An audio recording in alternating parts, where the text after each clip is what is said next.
All right, I have 16.6 hours on this TYM 4820CH, and I would say out of that I have used this Ironcraft FRF 165, maybe 5 of those hours tops.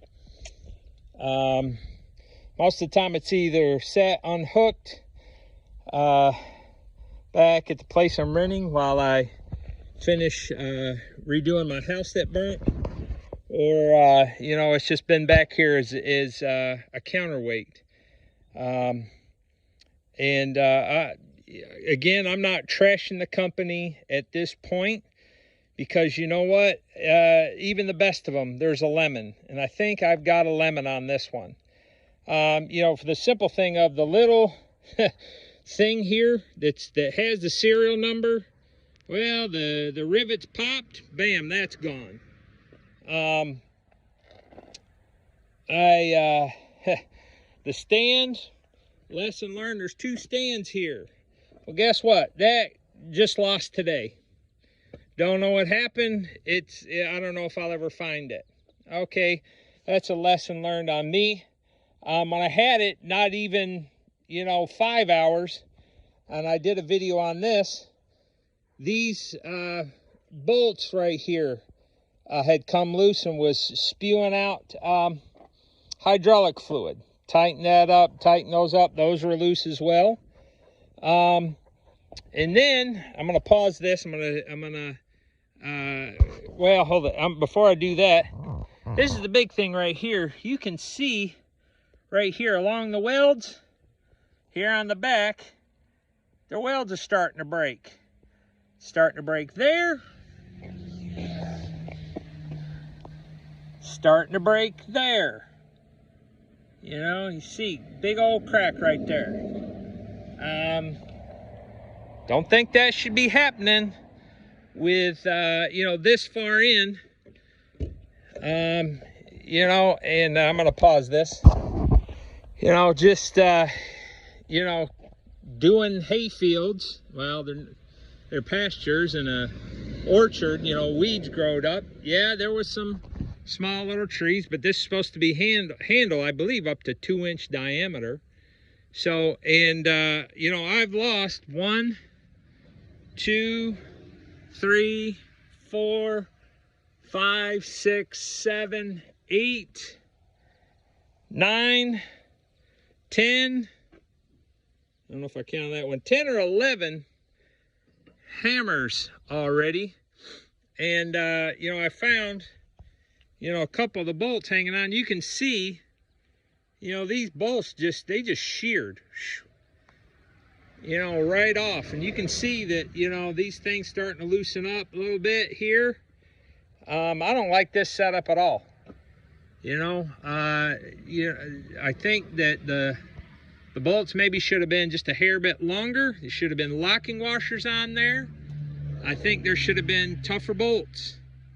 Not happy, not for the amount of money that I paid for this. And you know, I originally wasn't going to go with this brand, but I did because, oh, it's American made, made in Athens, Tennessee. And you know, I looked on you know, line, looked at YouTube, a lot of good reviews, you know, from people, you know, that work farms. You know, they're doing the type of ground and cutting the type of stuff that I'd be cutting.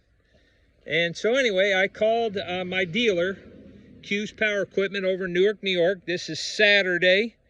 Oh, excuse me, Friday. Sorry, this is Friday, not Saturday. This is Friday. So anyway, talked to them, asked them, it's like, hey, is there any kind of warranty on this? They said, yeah, there was. Told them how many hours was on there. Told them, it's like, you know, they said to send an email with pictures, including the serial number. It's like, well, I don't have the serial number. Would there be any other place? Like, no, which I think that's stupid. Why in God's name would you put the serial number only on this little plate that's just pop riveted, which, you know, again, didn't even last 5 hours of use. come off. You know, it should be etched somewhere, you know, on here. So anyway, thank God they'll have it there at the dealership. So we're going to see two things. We're going to see, one, how good the service department there at Q's is when it comes to something like this. They've been great. Every time I've called to ask them questions about stuff. We're going to see on this. Also going to see if Ironcraft stands behind their stuff. And again, I'm just going to, at this point, going to chalk this to, I believe, you know, I got that one lemon, you know, out of the bunch. You know, that one bad apple, you know, in a batch. I hope for everybody that buys this, I hope that's the case. I hope that they stand behind this, repair it, or replace it. I will keep you updated on how long it takes to hear back from my dealer, and then how on it to begin with, and see how long it takes before there's a solution, and if there is a satisfactory solution. So again, and I encourage you, something breaks down, don't immediately jump to the thing of, oh, this is a garbage, the company's garbage, it's all junk. No, wait and see if they stand behind the stuff. You know, if this was like the second or third one I had, and this was the issue that I had, or I'd seen a bunch of other stuff, then yes, I would say, you know what, Ironcraft out of Athens, Tennessee is garbage, don't buy them. I am not saying that at this point. My dealer said the only other issue they've ever had out of Ironcraft was some one tiller, and that was years ago, that just kept tearing up.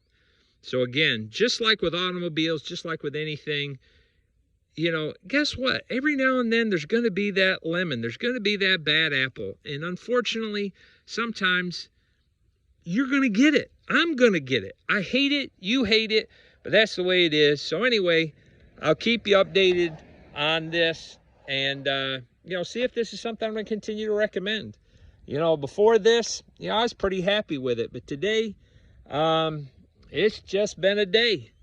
You know, today really is the first day I really worked this hard, and, you know, I don't like it. So I'm hoping to see what happens to where I can turn around and really highly recommend this as a machine that you need, or attachment that you need to have with your machine. Again, still loving the TYM 4820CH. It's doing good. You know, no problems there. Been using the loader quite a bit.